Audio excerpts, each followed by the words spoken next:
Greetings, ladies and gentlemen. Welcome aboard. This is your captain speaking, Debbie Buyaki. Today we'll be taking an unusual flight, kicking off from Nairobi and just taking a circle tour around it. I hope you enjoy this climate journey story. Seatbelts on and wheels up.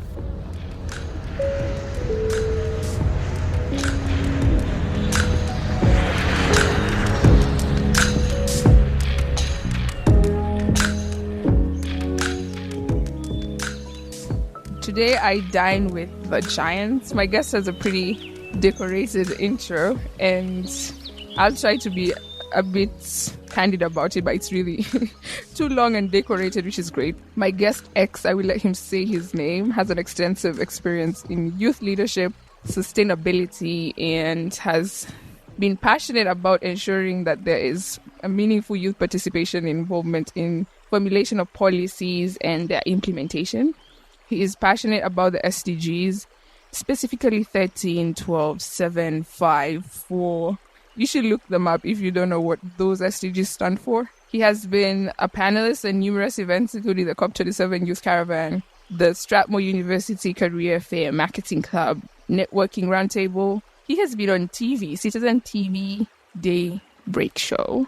My guest X is also the CEO and founder of Zero Africa, a social impact enterprise that is committed to building a more sustainable Africa through addressing challenges brought forth by climate change. He also is part of the co-mobilizing team at Youthful Ecocide Law and the Africa Group as well, which is essentially where we met. And his life quote and mantra is drum rolls. Quite an impressive intro, isn't it? And I haven't even looked at his CV, so this is quite the person to have on your team. And I would like my guest give a more humbled introduction of himself before we get the gist of the podcast today. Thank you so much, Debbie, for having me here today. I'm excited to be here.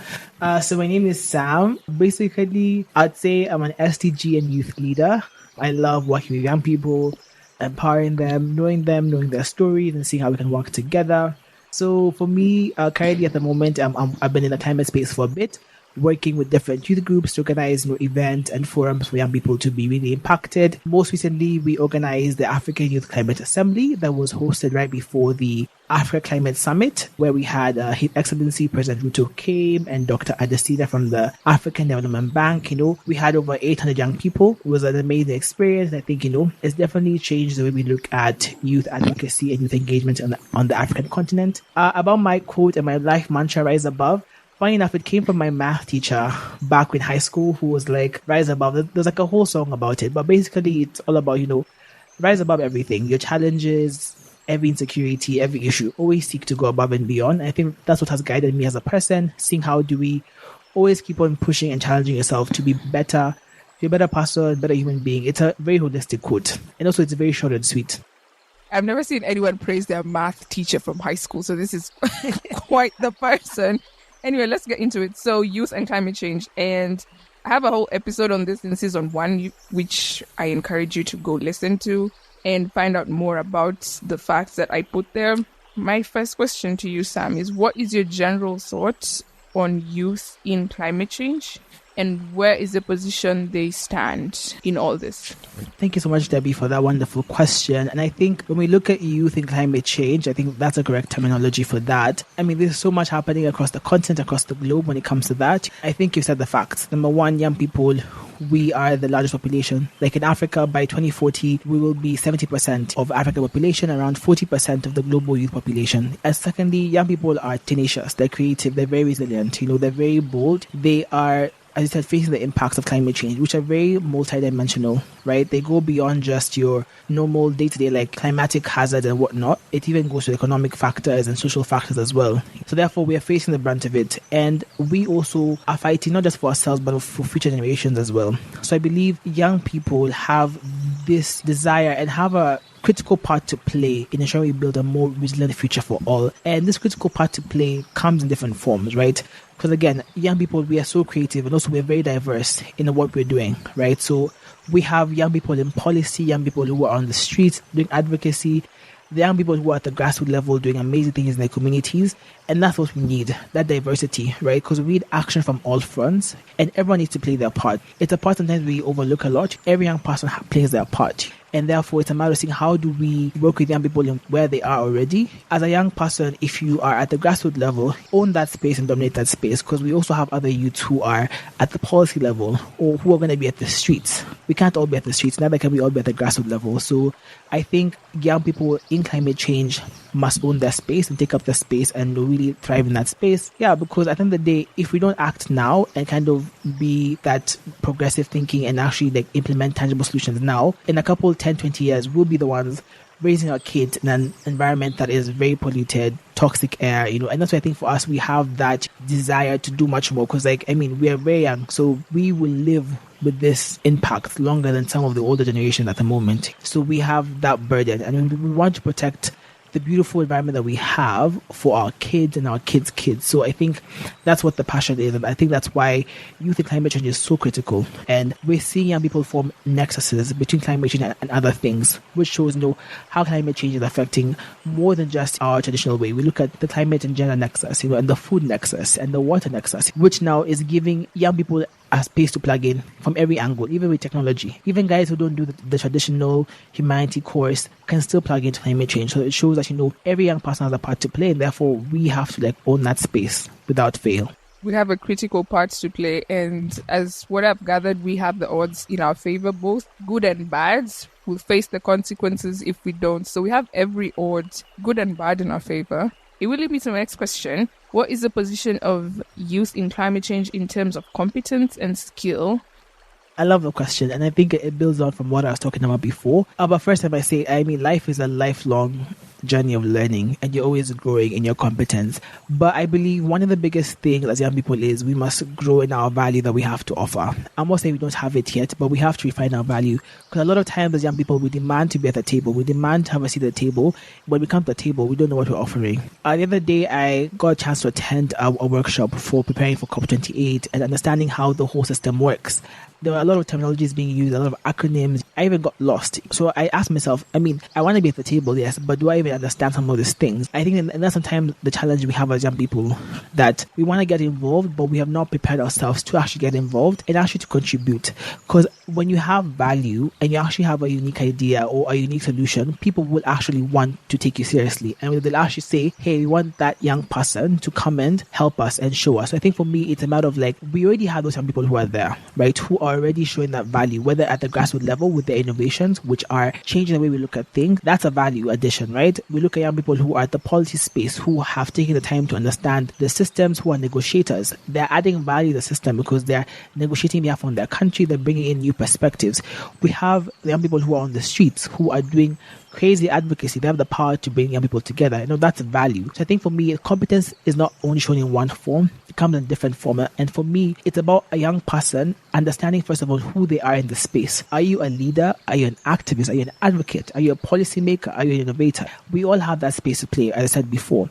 So if you find your space, own that space and kind of refine your skills and see what value do you bring to the table. Because if you're not bringing in new ideas, why would someone want to bring you to the table? So I think at the end of the day, it's the competence is there for some of us, but for us to actually be, quote unquote, be meaningfully engaged as we want to be engaged, we have to add more value to the table, and we have to be very aggressive about it, because the policymakers won't just invite you just like that. But you have to be aggressive and be like, yo, I actually have value to offer. And be very proactive about it, refining your skills daily, I think another thing, just as I wrap up this question, is a lot of young people, they do amazing stuff, but they don't share their stories about what they're doing, right? If people don't see what you're doing, they'll never know who you are.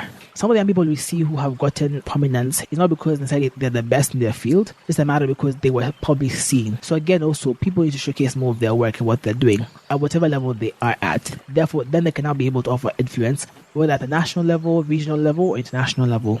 I think it's quite profound that you said they can be competent, but you need to add value to it. I have never thought about it that way. And we can't be requesting to be on the decision-making tables, yet you don't know when the Paris Agreement began. You don't know when the next one is coming. You don't know what 2030 means. So there needs to be a lot of competence and value added to it so that you can be more impactful on the decision-making tables or out in the fields and we also can't demand to be there if we aren't ready for it. So as young people, are we ready for these seats? Because for sure, these seats are going to be left blank in the next 20, 30 years. And we're the ones who will be expected to step into them. So are we ready for that role? Is our competence in different forms and skills refined and value added to it? And in regards to showing us what you do, this is something I actually talked about in that episode in terms of youth and climate change, and in regards generally to action. You need to show us what you're doing, and you need to do something as well to be able to add value to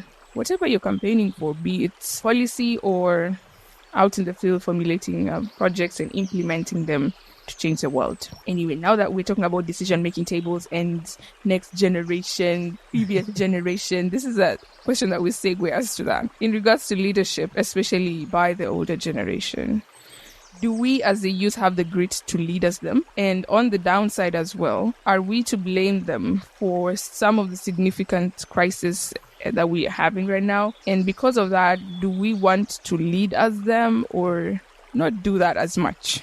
Oh my gosh, I don't know where to begin. I mean, when you think about, I think you're talking about intergenerational dialogue and, a lot of terminology like intergenerational equity and whatnot, which, it's a whole new concept, basically about how do we really protect the environment for generations to come. To keep it short and sweet, I think the biggest thing that has failed, and which I've experienced personally, is the lack of mentorship between generations. Because mentorship is where older generations work closely with other generations to mentor them. Mentorship is about sharing ideas, where we failed, where we made mistakes. The question about whether we have grit as young people, it's difficult because if you don't receive mentorship, you're probably bound to repeat the same mistakes that the older generations probably did. Not because you're not smart, but it's because you never were not told, that maybe this will not work. And that's the biggest thing I would say maybe the older generation has failed. It's very hard to find good mentors out there who are intentional. Mentors who will walk with you, help you grow your knowledge, help you show you the way and the ropes, and tell you, okay, this will work, this will not work. Because now, I believe as young people, we should not begin at the same level that they began, right? We should begin at a higher stepping stone.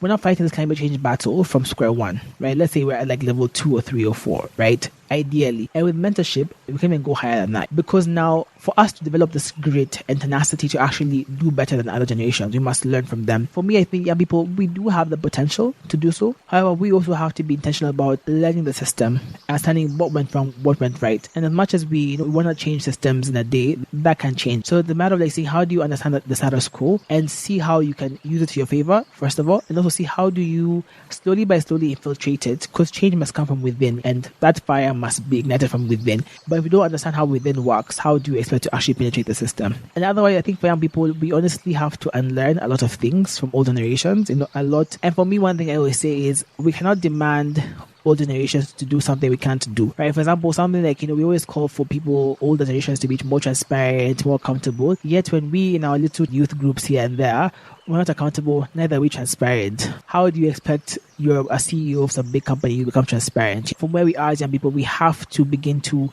act in the way we want the older people to act. I think we can inspire change that way and inspire them, and they can see now, okay, these young kids are actually doing something different. Let's go learn and see what they're doing. It's hard, I won't lie, yes, but we have to have that grit to say, let's start now. Let's not wait until we have that big, I am Mr. President or I am Madam CEO running a company. No, let's start now with what we have in our youth groups, our CBOs, as a leader wherever you are, start by leading differently where you are. All right, that is so interesting. Lack of mentorship between generations and to bridge the gap of what worked and what did not work. That's quite interesting. I think in terms of even getting access to them, you never see these guys. Yeah. It's always their PA and they will take you in circles. I speak from experience, so don't judge me. Anyway, and learn a lot of things that we have learned from them as well is something that I could point out. And in climate, we talk about people about profit over people, and in that regard. So those are some of the things that we need to stand and say that we're not going to continue. But that as well is just something we say. Is it going to happen? Because we need to question the big word of integrity, to do the right thing when no one is looking, to do what will benefit generations to come when profit is still going to be there, which is quite crazy. And right now, there's a huge word called carbon credits. It's quite the thing, but I don't want to delve into that. I want to take this negative conversation-ish a bit further with this question. What are your thoughts on tokenism And now that we're taking a swerve and a swing at the leaders, the older generation or stuff like that, what are your thoughts on tokenism in regards to recently, by the UN's example, we have been given the position and power as the youth to have a seat at the table. So most of them are just doing like a tick box. We have one person under 35 and stuff like that. So what are your thoughts on tokenism?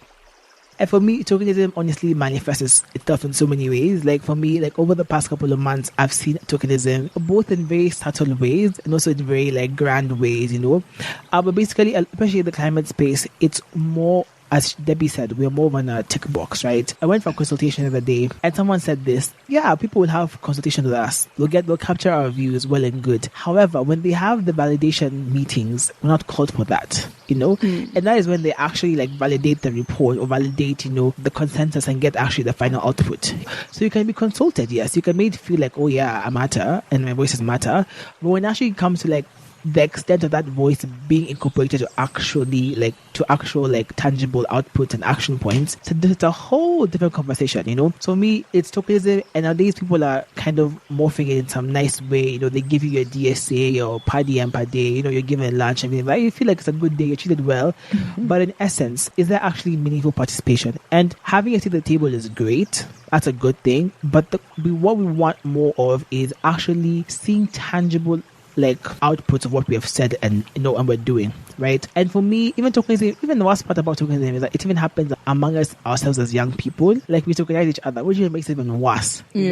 So other young people who are older are in the space, they are just using people for the sake of using them, for the numbers, for the clout, for the all that stuff, which is unfortunate because now we're not really empowering young people. What I have learned is the aspect that, a young person, if you don't understand your value, you can easily be tokenized. You can easily be used, right? But if you know that you actually have a value and you actually have something to bring on the table, you will be aggressive and fight for it till the end. So when you see something happen, you'll be like, you have to be bold and stand up for yourself and stand up for the young people. Especially as leaders, you have to stand up for the young people and be like, and tell the different stakeholders, this is not right, And for me, especially when we're planning the African Youth Climate Assembly, we really had to fight for youth space, and say we want to be in this panel, not just as observers, but we want to speak. We don't want just to be like, oh, by the way, the youth had their thing on the side. No, we actually want to be mainstreamed into systems, because sometimes you find a lot of people, last example, they have these events, right? So they have like the main event, but then they have a side event for you. So it becomes, the youth had their thing there, well and good, we're done. But that's not the essence. Let us have our youth event on the side, but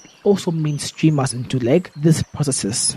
I think the word we were using is systematically embedment. We want to be part of the systems. Therefore, like people cannot make decisions or pass, resolutions without actually young people speaking, and not speaking, even voting and such things. So therefore, we want it to be a very systemic thing that we're not just a checkbox, but we're in the system. We are the system as young people.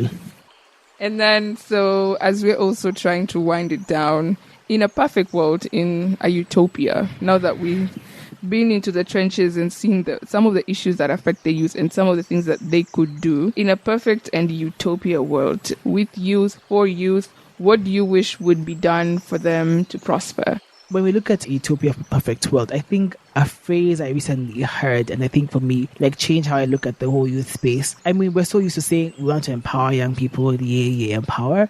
But in the word we should change to should be invest. Let's invest in young people. It's like an investment, right? When we have an investment, you actually put time and effort to like invest. You put, either money, you put tangible things to actually make the thing better. So I think for me, in a perfect world, we need to invest in young people. And this is a very multi-dimensional kind of investment. So, knowledge is very important. I think knowledge is power, right? And someone else said, education is like freedom. It gives you power to do so much. Someone, I think we need to invest in skills. That means access to quality education, access to content that will enrich people. Investment comes in terms of, money-wise, financially. Young people have ideas and businesses. How do we scale them up? Investing in them. And also give young people that time, room to fail as well, and working with them. Investment also comes in the form of mentorship. Young people need mentors in the space, in their different fields, to learn and to grow. They need wisdom. So for me, the word for me, and the perfect world, I want for us to invest in young people. And, if you're able to invest and actually have key targets or what we want to achieve, through young people, I believe, we're actually able to harness the power of young people. We normally say the young people are the demographic dividend. We're young, we're creative, we're tenacious. Those could just be words. But if we invest in something, it's because we know it has the potential to actually give something back in return. Same way people invest in stocks, and they invest because they know in a couple of years the stocks will give back. And I think that's how young people are. So if we invest in young people and actually be serious about it and be intentional about investing in young people, I believe in 1, 2, 3 years it will give back so much more than we'd ever expect. Hopefully as well, it brings us back to the whole thing. If they invest in us, will we be competent? Will we add value to the table? Should they take that investment on them? So what is your advice to the youth in general and to those leading or working with youth groups? My advice is very simple. I think I'll kind of echo what I've talked about today because I really wanted to stick and people actually leave inspired and they know what they're doing. The first thing my advice to young people is we spend a lot of time complaining about what we want, but we don't have enough time doing and acting. And for me, it all just back down to value. At the end of the day, if you're running any organization, any youth group, what's your value? What's the je ne sais quoi? Every organization has that wow factor. What is yours as a person, as an individual, as a youth group? Have your wow factor. Because I think I noticed nowadays is because every day I see there's a new CEO in the block, there's a new co-founder, a new youth CBO, a youth group somewhere, which is wonderful and great, yes, but we're all doing similar things. So again, what value are you offering? What new thing are you offering the system? And building off of that, an advice is less competition, more collaboration. Oh my gosh, we're working towards similar goals, right? And how the system wins sometime. When I talk about a system here, I'm talking about now the status quo, how it keeps on prevailing is because we're so fragmented and we're so competitive with each other. So therefore, we find that a lot of young people, you're all in your own silos because you want to own your space, you don't want person X to come and help you, whatnot. So then now this makes us less powerful because the moment we are not united, we're less powerful, right? And that's how the system stakeholders will keep on tokenizing us, keep on taking advantage of us because we don't have power in numbers. So, less competition, more collaboration. Just because you work with someone else on something does not make you less powerful or less of a CEO or of a co-founder, right? I think the last thing is remain focused, and know what your end goal is. For me, and I think I'll share a personal story. For me, over the past couple of weeks, I've been thinking about what kind of person do I want to be. Do I want to be the kind of person that has an Instagram following that everyone follows my day-to-day life, as a content creator? Do I want to be the person on the grassroots level, working in communities at that level? Do I want to be the innovator, And you have to be comfortable with what you want to be and work towards that. We all can't be the people speaking to Antonio Guterres or the president all the time. We can't be all those. You can't. It's not possible. And being okay with it, because the moment you begin to say, oh, I want to be like this person, I want to be like that person, we lose the essence of us being young and diverse. We need leaders, we need activists, we need advocates, we need the policymakers, we need the guys who will interpret stuff, we need the guys who will ask us the deep questions, we need the guys who will be the doers. They're the thinkers and the doers. There's room for everybody. So this story of competition and saying, oh, I can't get there because this person is there, it's all lies. So for me, my advice is own your space and always, always, always rise above. It's always rise above with you, isn't it? So doing the action and not just complaining, and you should also take initiative to be the one who scoops out the first scoop from the ground. Have your wow factor because there's so many youth groups, there's so many similarities in the things we're fighting for, especially in climate. So what is your wow factor and what is your niche and what do you want to achieve uniquely by you? And this maybe can span from who do you want to be and how do you want to increase that value? And then maybe from that, it will come forward and give you your wow factor. But this is something I really want to emphasize even as I wrap this up, maybe. Less competition, more collaboration. I wouldn't explain it further, just keep thinking about those words. Anyway, Sam, now as we finish, tell us a fun fact about yourself to dilute all this serious conversation and facts we've been talking about. I don't even know what aren't you a fun person? No, I'm not a fun person. It's a lie. Don't throw shade on yourself. Tell us one fun thing you think is fun. Anyways, I love to bake and cook. I love to say that. So I love to bake. So my mom has a bakery. So she taught me how to bake a lot. So I normally bake a lot with her. I love also to cook as well. One of my best friends, he's actually a chef. So we cook a lot of food. So my best meal I can make and I know you will love it, is a chicken curry with some cardamom rice with some garlic butter naan. Okay, so I am going to be the test drive to this chicken curry dish for all of you and attest or deny his skills. Anyways, that's the end of this podcast. It was quite wholesome and the questions are quite huge and diverse, but the answers as well were deep and giving direction and perspective to a lot of things.